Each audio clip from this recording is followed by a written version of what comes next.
नमस्कार, स्वागत है आपका 4 PM पर। मैं हूं आपके साथ अदिति। चुनाव खत्म होने के बाद शाह का नया खेला शुरू हो गया है, नया गेम शुरू हो गया है। 60 दिन तक बंगाल में तैनात रहेगी सेंट्रल फोर्स, जिसके बाद बिफरी तृणमूल कांग्रेस। दरअसल बंगाल में दूसरे और अंतिम चरण का मतदान आज समाप्त होने के बाद सियासी पारा जो है वो चरम पर है। गृह मंत्री अमित शाह ने बहुत बड़ा ऐलान किया 2 दिन पहले कि चुनाव खत्म होने के बाद भी केंद्रीय बल सीएपीएफ 60 दिनों तक, 2 महीने तक बंगाल में ही रहेंगे। शाह ने साफ शब्दों में चेतावनी दी है कि दीदी के गुंडों को बख्शा नहीं जाएगा, क्योंकि नतीजे आने के बाद, जो नतीजे सामने होंगे उसके बाद गुंडागर्दी की जाएगी। पश्चिम बंगाल में हिंसा भड़क उठ सकती है, इसीलिए सेंट्रल फोर्स को हम 2 महीने तक वहां पर एक्सटेंड करना चाहते हैं। अब दोस्तों सवाल उठता है, मैं आपको एनालिसिस के थ्रू बता देती हूँ, आंकड़ों के जरिए बता देती हूँ कि पश्चिम बंगाल में चुनावी नतीजे किस प्रकार के आ सकते हैं और क्यों अमित शाह ने यह ऐलान किया कि अगले 2 महीने तक पश्चिम बंगाल में सेंट्रल फोर्सेस रहेंगे। दरअसल दोस्तों बंगाल में चुनाव के बाद क्या होने वाला है, गृह मंत्री अमित शाह ने बंगाल की जनता को भरोसा दिलाया कि उन्हें डरने की जरूरत नहीं है। शाह ने कहा कि भले ही चुनाव संपन्न हो जाए, बीजेपी सत्ता में आ भी जाए, लेकिन केंद्रीय सशस्त्र पुलिस बल सीएपीएफ अगले 60 दिनों तक, 2 महीने तक बंगाल के कोने कोने में तैनात रहेंगे ताकि कोई भी हिंसा न कर सके। खैर अमित शाह तो कह रहे हैं कि दीदी के गुंडे हिंसा कर सकते हैं और उसे रोकने के लिए हम 2 महीने तक, जो किसी प्रदेश में आज तक हमने नहीं किया, किसी चुनाव में नहीं किया, लोकसभा चुनाव में नहीं किया, लेकिन पश्चिम बंगाल चुनाव में हम करेंगे ताकि कोई हिंसा ना भड़के, कोई दुर्घटना ना घटे। अब दोस्तों सवाल उठता है कि क्या ये टीएमसी के लिए किया जा रहा है? टीएमसी कुछ अनहोनी या फिर कुछ दुर्घटनाएं टीएमसी के जरिए ना कर दिया जाए, या फिर भारतीय जनता पार्टी अमित शाह जो ऐलान कर चुके हैं कि 2 महीने तक पुलिस फोर्स यहाँ मौजूद रहेंगे, उसके पीछे कुछ और वजह है। आइए उसी को समझते हैं। दरअसल अमित शाह ने कहा था कि 4 मई के बाद बीजेपी टीएमसी के अपराधियों को सजा देगी और उन्हें उल्टा लटका देगी। उन्होंने यह भी अपील की थी कि आज जो आखिरी चरण का मतदान था, इसमें बिना किसी खौफ के बाहर पब्लिक निकले और वोट करे, क्योंकि हर तरह सेंट्रल फोर्सेस मौजूद है। अब दोस्तों आपको मैंने सुबह की वीडियो में दिखाया था कि सेंट्रल फोर्सेस, चाहे सीआरपीएफ हो, सीआईएसएफ हो, बीएसएफ हो, किस तरीके से आम पब्लिक के साथ उनका जो बर्ताव है वो तारीफ लायक तो नहीं है।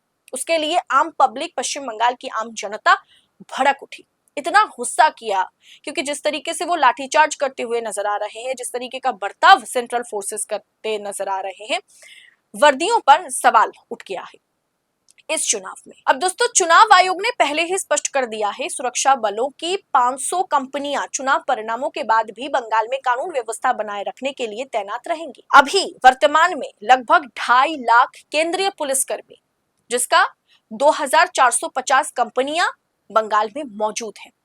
अब दोस्तों देखिए, दोस्तों आज के समय में सत्ता की आंखों में आंखें डालकर पत्रकारिता करना मुश्किल हो गया है। हमारे 4 PM नेशनल यूट्यूब चैनल और फेसबुक चैनल को, जिसे आपका प्यार और विश्वास हमेशा से मिलता रहा, उसे बंद करके सरकार ने यह साबित कर दिया कि वो आपके सवालों से कितना डरती है। मुश्किल दौर है, लेकिन हम ना रुके थे और ना ही रुकेंगे।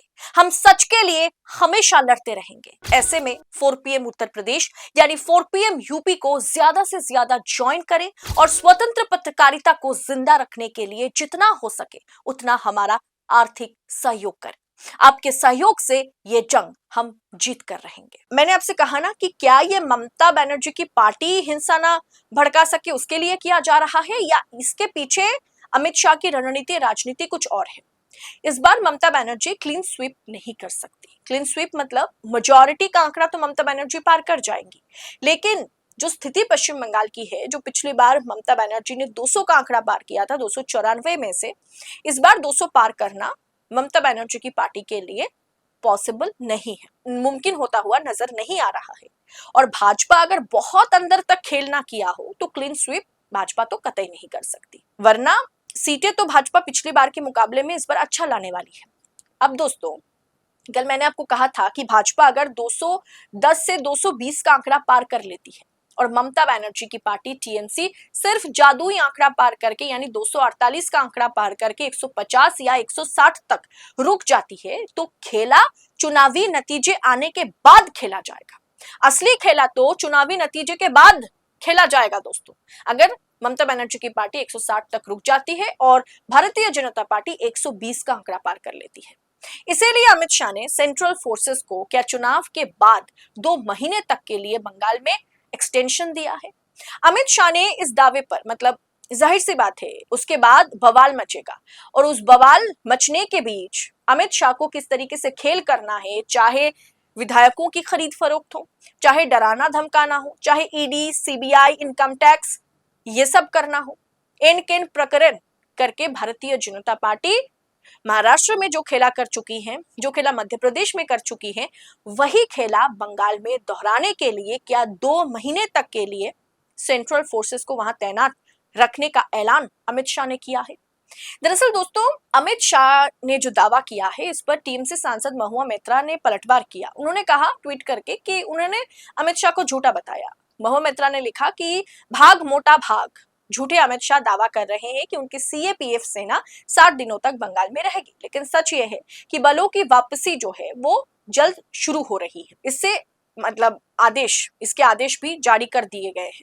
लेकिन दोस्तों, अमित शाह सेंट्रल फोर्सेस को लीड करती है, यानी अमित शाह का मंत्रालय, गृह मंत्रालय सेंट्रल फोर्सेस को लीड करती है। अब ऐसे में जो गृह मंत्रालय, जो होम मिनिस्ट्री चाहेगी वही होगा, जो अमित शाह चाहेंगे वही होगा।